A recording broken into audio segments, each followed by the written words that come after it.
Welcome to Kenton Teaches. Enjoy the video. You begin by installing and authenticating GitHub Copilot. Do this now so suggestions appear. Once done, open your codebase and enable the extension settings for your editor. This optimizes latency and language models.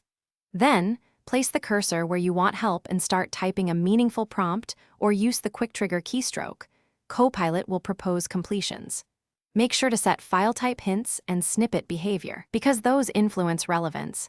This gets you immediate, contextual code suggestions. You now guide Copilot to produce reliable code by writing explicit prompts, describe types, edge cases, and expected outputs so it knows the how and why. Then, iterate.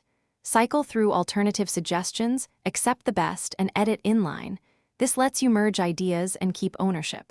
Make sure to run unit tests and linters as you refine, because generated code can be syntactically right yet semantically off. Once comfortable, encapsulate repeated patterns into functions or templates to speed future suggestions. You finish by thoroughly reviewing and documenting any Copilot output. This protects you legally and improves team clarity.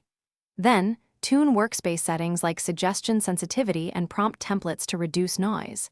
If things go wrong, say suggestions stop appearing, first restart your IDE and re-authenticate. Next, clear the extension cache and check the Copilot logs for errors. If the problem persists, temporarily disable other extensions to isolate conflicts. This sequence usually resolves most integration issues. Thanks for watching. Please subscribe if this video was helpful.